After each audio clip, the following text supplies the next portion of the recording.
প্রতিটা রুহু, প্রতিটা মানুষ মালাকুল মাউতকে দেখতে পায়। আপনিও দেখবেন, আমিও দেখব।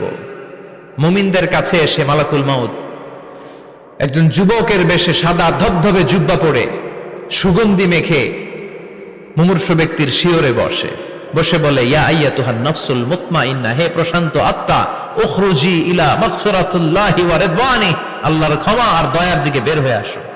বলা মাত্রই মুমিনের আত্মাটা স্মুথলি বের হয়ে আসে। কাফান মিন আকফানিল জান্নাহ, হানুত মিন হানুতিল জান্নাহ, জান্নাত থেকে আনা সুগন্ধি কাফনের মধ্যে পেঁচিয়ে তিনি রূহটাকে নিয়ে ইল্লিনে চলে যায়। সরাসরি দেখে মালাকুল মাউতকে। আর যারা ইসলাম বিরোধী, কোরআন বিরোধী, তাদের সামনে এসে মালাকুল মাউত ত্রাস সৃষ্টি করে। আগে ধমক। হাইওয়েতে মাঝে মাঝে ডাকাতি হয় না? বাসগুলোর মধ্যে যখন ডাকাতি হয়, বাসে থাকে 50 জন, ডাকাত ঢুকে 5 জন। এই 5 জনের ভয়ে সবগুলো শ্বাস সৃষ্টি করে, এসেই চাইনিজ কুড়াল দিয়ে আগে কুবায় দেয় 4-5 জনের। রক্ত দেখে কি দেওয়ার সব আগে রেডি করে রাখে। মালাকুল মাউত এসে কাফের, নাস্তিক, মুশরিকদের সামনে সেরকম একটা ত্রাস সৃষ্টি করে। ভয়ে লোকটা কাঁপতে থাকে। ওর কাছে ভদ্র ভাষায় কথা বলে না, সুন্দর জামা পরে আসে না, কালো কুচকুচে চেহারা, ভয়ঙ্কর একটা রূপ নিয়ে, আকৃতি নিয়ে ইসলাম বিরোধীদের মাথার সামনে আসে।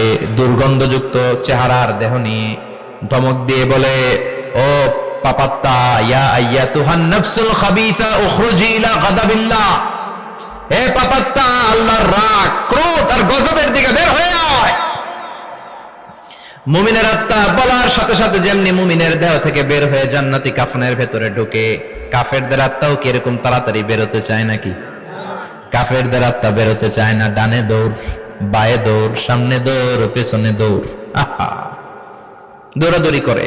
মালাকুল মাউত এটাকে টেনে হিচড়ে, একটা জীবিত ছাগলকে জবাই না করে তার চামড়া উল্টার দিকে টেনে হিচড়ে বের করলে ছাগলটা যত কষ্ট পায়, এর সে কম 70 গুণ বেশি কষ্ট দিয়ে কাফের, মুশরিক আর গাদ্দারদের রূহ কবজ করা হয়।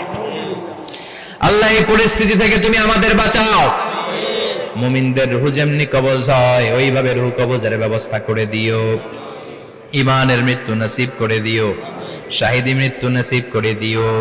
আমাকে শহীদ করে সেই মিছিলে শামিল করে নিও, যে মিছিলের নেতা মীর হামজা, খোবায়েবে খাব্বাব, আল্লাহর কাছে ছিল অতি প্রিয়, শামিল করে নিও। আমাকে শহীদ করে সেই মিছিলে শামিল করে নিও। পড়েন আমিন। আর জোরে পড়েন আমিন। তার মানে বিমান দুর্ঘটনায় হোক, কিংবা লঞ্চ ডুবিতে হোক, কিংবা আগুনে পড়ে হোক, কিংবা আত্মঘাতী হামলায় হোক, যে যেখানেই মারা যায়, কবরের 3টা প্রশ্ন তার জন্য আছে না নাই? ইসলাম বিরোধীদের জন্য প্রশ্ন 3টা, আপনারা যারা মুমিন তাদের জন্য 4টা, আপনাদের জন্য একটা বেশি। আলহামদুলিল্লাহ কোন? কবরে এসে প্রথম প্রশ্ন করবে, মুনকার নাকির যখন চলে আসবে, 40 কদম যখন আত্মীয় স্বজনরা লাশটাকে কবরের মধ্যে দিয়ে 40 কদম চলে যায়, তখনই ফেরেশতা চলে আসে। আহা, শেষ, সব শেষ। এসেই পরীক্ষা শুরু। মার রব্বুক, তোর রবের নাম কি? চিল্লায় বলেন, আমাদের রবের নাম কি? আমরা বলবো রব্বি আল্লাহ, আল্লাহ আমারে রব। দমে দমে তনু মনে তারি অনুভব। পড়েন, আল্লাহ আমারে রব।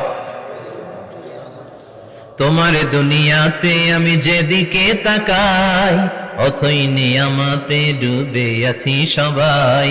পাখপাখালির গানে শুনি তসবিহ কল রব, তসবিহ কল রব, আল্লাহ আমারে রব।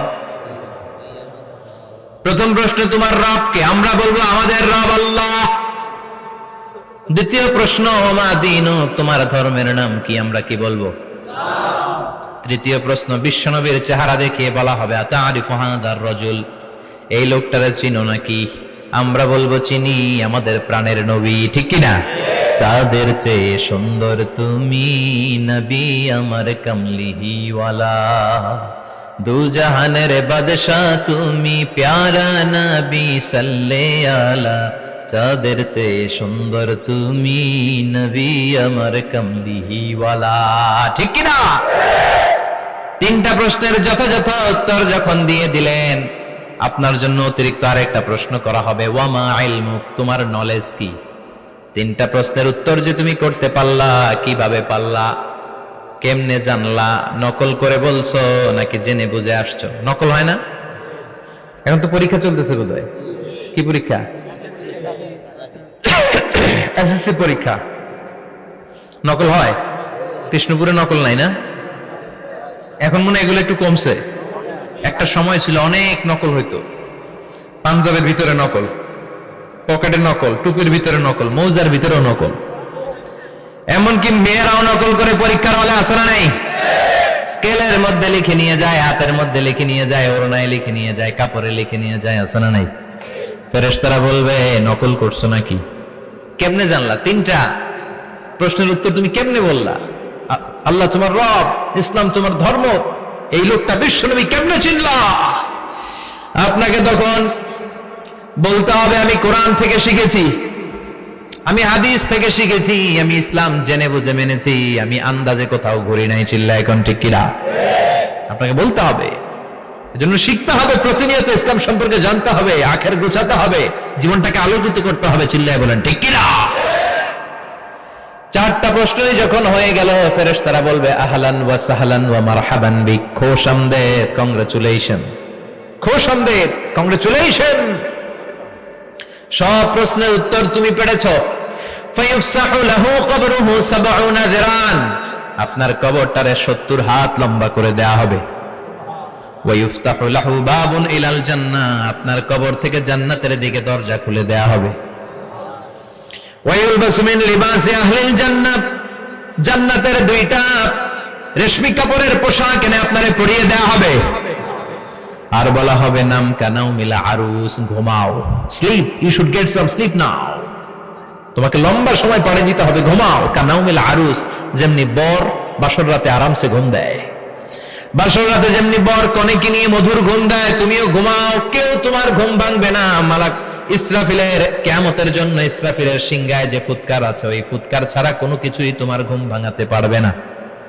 আলহামদুলিল্লাহ পড়েন। আল্লাহ আমরাও যেন চারটা প্রশ্নের উত্তর দিয়ে লম্বা একটা ঘুম দিতে পারি, পড়ে না আমিন।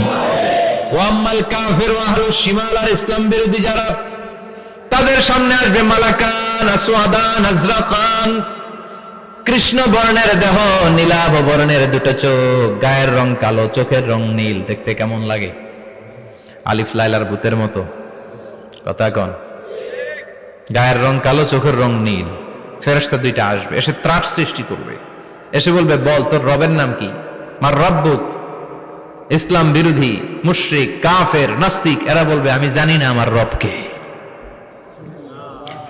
আমি জানি না, আমি তো আজীবন শুধু চেয়ার করেছি, মদ খেয়েছি, আমি ধর্ষণে সেঞ্চুরি করেছি দুনিয়ার বুকে, আমি টেন্ডারবাজি করেছি, চাঁদাবাজি করেছি, আমি মাস্তানি করেছি, আমার দাপটে এলাকার ইসলাম প্রিয়রা বাসায় ঘুমাতে পারে না। আমি ছিলাম টেন্ডারবাজ, আমি ছিলাম গডফাদার, সন্ত্রাসীদের লিডার, আমি ছিলাম ডন 1 2 3 সব, আমি ছিলাম ডনের ডন, আমি ছিলাম মাস্তান, রংবাজ, রব টপ কি আমি তো জানি না। লাদ্রি লাদ্রি, আমার জিজ্ঞেস করো না। আবার প্রশ্ন করা হবে ওয়ামা দীনুক, তোর ধর্মের নাম কি? বলবে লা আদরি, আমার কোনো ধর্ম নাই, আমার কোনো ধর্ম নাই, আমি শুধু মৌজ মাস্তিতে ছিলাম, আমি আনন্দ ফুর্তি করেছি, ইসলাম নিয়ে আমার মাথা ব্যথা ছিল না, আজীবন ইসলামরে আমি বাস দিয়েছি। চিল্লায় বলেন ঠিক কিনা? ইসলাম বিরোধীদের সাথে ছিল আমার চলাফেরা, আমার সব সাঙ্গপাঙ্গ ছিল গুন্ডা বদমাশ, ইসলাম বিরোধী। রব কি, ইসলাম কি, এগুলো আমি জানি না, আমার এগুলো জিজ্ঞেস করো কেন? ধর্ম কি আমি জানি না, আমি কিচ্ছু মনে করতে পারছি না। 3 নাম্বার প্রশ্ন করা হবে আতারিফু হাদার রাজুল, দেখো তো এই লোকটারে চিনো কিনা? কয় না, চিনি না, তবে মনে হয় এই লোকটারে দুনিয়ার বুকে আমি গালি দিতাম, এই লোকটার বিরোধিতা করতাম, ব্লগের মধ্যে এই লোকটার ব্যাপারে কুৎসা রটনা করতাম, এই লোকটার কার্টুন বানিয়ে আমি হিংসা ছড়িয়ে দিতাম, এই লোকটার ব্যাপারে আমি এলাকার মধ্যে অপপ্রচার চালাতাম। ফেরেশতারা বলবে তাই, এই ছিল তোর ডিউটি, দাঁড়া এখনই আমাদের খেলা শুরু, এখনই শুরু। ফায়ুতরাকু বিমাতারিক মিন হাদিদ, লোহার একটা হাতুড়ি দিয়ে মাথা থেকে পা পর্যন্ত পিটানো হবে, পিটিয়ে ওর গোশতের হাড্ডিগুলোকে থেতলে ফেলা হবে। ওয়ায়ুকালু লিল আরদি ইলতাইমি, কবরের দুই পাশের মাটিরে বলা হবে এবার দুই দিক থেকে তোরা চাপ দে। চাপ দেয়া হবে, ধাক্কাধাক্কি করেও সে সুবিধা করতে পারবে না। মাটি আস্তে আস্তে আস্তে আস্তে দেহের দুই দিকে লেগে এমন জোরে দুইটা চাপ দিবে, ফাতাখতালিফা আদলাউহু, তার ডান পাশের পাজরের হাড্ডি বাম দিকে ঢুকে যাবে, বাম দিকের হাড্ডি ডানে চলে যাবে। বিশ্বনবী বললেন এই হাতুড়ি দিয়ে পিটানো